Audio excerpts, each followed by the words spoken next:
Hey guys, welcome back to Dizzle in Motion. Dizzle here today, and I wanted to do a more in-depth follow-up video to me sitting in my truck alluding to something to give you guys some actual tangible, usable information today. So what I'm going to be talking about in this video is the National Transportation Freedom Act that's currently being debated. It was put into effect, well, it was put on the table more or less by a couple senators in the Midwest that happen to be big proponents of auto manufacturing and doing things to set our economy and our auto industry back on the right path. So those of you, this will affect everybody nationally. It can affect our economy, all the way down to GDP, the automotive industry, your taxes, your smog checks, your vehicle, financial planning decisions. So this video is for everybody, but specifically I want to talk to a couple of you today. If you are a diesel truck owner, if you're a hot rod or an older classic vehicle owner, if you live in the state of California, if you're an auto worker or have a family member that is, this video is going to start to touch and open your mind on some of the things that could be coming down the path your direction. And let's get into it. Roll the intro.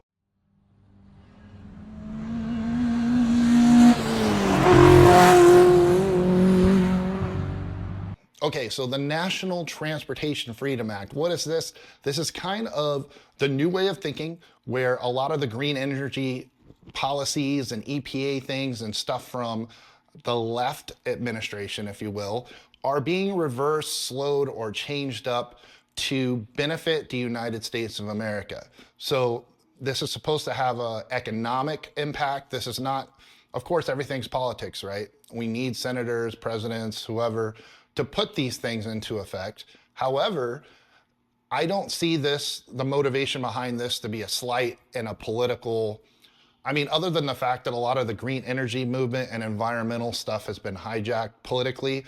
I think everybody wants a clean environment. I think everybody wants, clean air, clean water, et cetera. I don't think that's really a debatable thing when we get into these kind of things. That's why we have the EPA. That's why we have the FDA. That's why we have all these things. And I know there's a lot of talk of abolishing and removing things, and I still think we need a lot of these things. However, some of them have gotten way out of control over the last few decades. And so let's just run it back just a little bit. Obviously, starting in 1967, I believe, we had like the Clean Air Act, started saying, hey, cars and stuff are making bad emissions. You think Ronald Reagan was one of the leaders, he was the governor of California at the time, that was pushing this stuff, and that was from the right? So, I mean, both sides, again, not a super politically charged thing unless you live and die by politics and try to inject it into everything. We all want clean air. The studies have shown, okay, I won't go into the whole climate change and stuff like that, but the studies have shown that we've made great strides. Amazing, like 10 to 12 times more efficient vehicles over the last 3 decades. We've been on the right path, but it almost has become weaponized, okay? So, and this is where I'm gonna really point the finger at California, okay? California, they have their own standards, which is fine. That's a very liberal, everybody, the grass is green, we all should just eat rainbows and, shit unicorns type state. And it's great to imagine a utopia that is not really realistic. But what's happening is there's a grift, okay? So you have your EPA boards, you have your emissions people, and what happens is, much like in the world of anything that can be overregulated, you have people that step in to create feel-good legislation just so their buddies can make money. So you can create sub-industries that other people can profit off of. Well, if somebody's profiting, then somebody's paying, right? So you get into this world where we already made great changes. The technology itself evolves, it gets better. But you run into the problem of now we're making minutia improvements and really it's costing us billions of dollars, okay? That's the average person. So California is all but trying to make diesel vehicles illegal lately. All right, so the National Transportation Freedom Act is going to have a great impact on that. So let's look at some of the things that it's going to do for us. So one of the things it's going to do is repeal most of the things that CARB and other sub-EPA, if you will, organizations and associations have, mostly in California, but other states have similar things, right? And what that's going to do is repeal them back and say, does this make sense? To federally mandate a lot of what's going on with auto manufacturing. So I believe they wanted 2/3 of cars to be electric by 2032. Well, between cobalt mining and the economy and what's going on, and even microchips that we're now bringing back domestically, hopefully soon, a lot of that becomes so supply chain dependent. And then you have bureaucracy, you have legislation. So you got to pay these fees, you got to get smog checks, you got to have a DEF chamber on your diesel truck, you got to do X, Y, Z and jump through all these hoops. And at the end of the day, in this world with inflation, economy, and everything else, it's putting the tax burden and the financial burden squarely on you, the consumer, right? Now, I know there's absolutists out there and libertarians hypes, and yeah, I love that. America is based on the concept of freedom, right? If you want to drive a monster truck with an M249 rack mounted to the top, fuck yeah, America, right?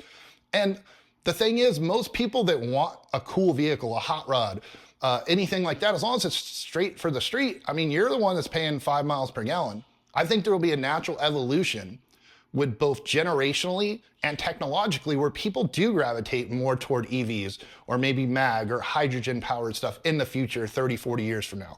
But I'm Gen X, and most people my age and older, we still love a good gasoline vehicle, and we still find the value in that. And as Americans, we should have the right to do that without being crapped on by, hey, you gotta do this smog. Why are catalytic converters cost 8 times more in California than any other state? Why is that, right? Why is the car registration and on and on and on and on? And all these things are stacked as a result of the legislation that California wants to. They have waivers, they've had waivers. So they had waivers, which basically means, hey, you can sidestep a lot of federal stuff and make it worse for people. They had that for years. And then Trump came in the first term and he got rid of them. And then Biden came back and he put them back. Well, then Trump's coming back in and they're getting rid of them again. So this is supposedly, if Congress and the Senate passes this, then it becomes something that a president can't arbitrarily politically change as part of their green program or whatever else. It's something that's going to be economically viable that our legislative branch supports, so it can't no longer go back and forth with one person or one administration deciding how it's going to go, which is a great thing. What can we expect to see from this? Well, part of the proposals, besides rolling back things like smog checks, advanced directives on diesel engines, is incentive to bring manufacturing jobs home here in the United States. So I had already alluded to, they want to start making chips here. Well, all our vehicles now, they're basically computers with engines attached to them, whether they're an EV or not, right? So we want to build those things here, but we need all the technology available here to do so. So part of the incentive of this new act is to bring manufacturing jobs home by offering incentives to the manufacturers to say, hey, look, one such proposal gives a 200% tax break to all employees making under 150 grand. Well, what does that do? It's basically saying any auto worker that's hired under the new plan, if you are part of building vehicles in the United States, your company is going to get a tax break and not pay any taxes on you, and in fact be subsidized to a degree to make sure you have a job. And there is a lot of auto manufacturing people out there across our country right now that make $5,000 to $12,000 a month. I'd say that's probably the median salary, right?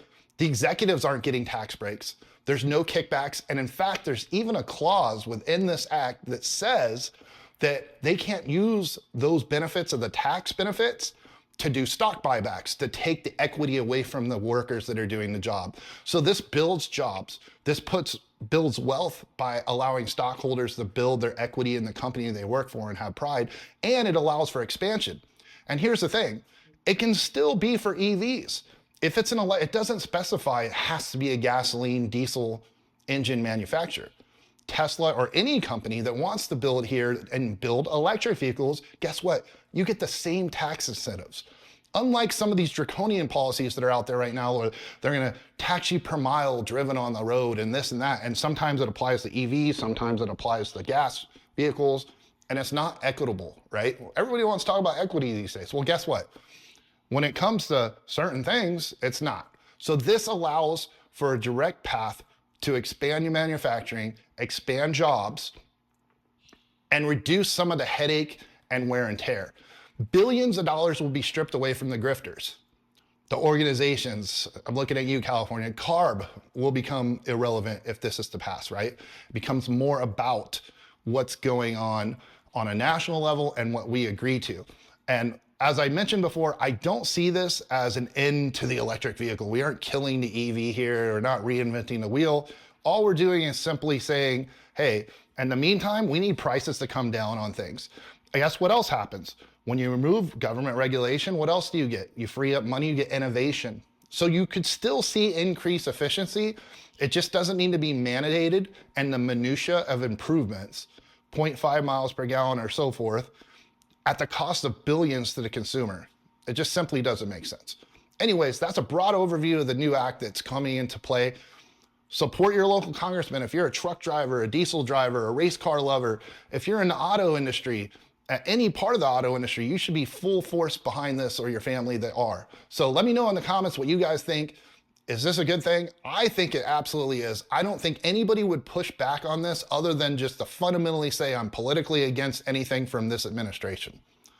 I see good things coming on the horizon. Let me know what you guys think. I'm gonna make some follow-up videos as details emerge, and I appreciate you guys watching the video. I'll catch you on the next one.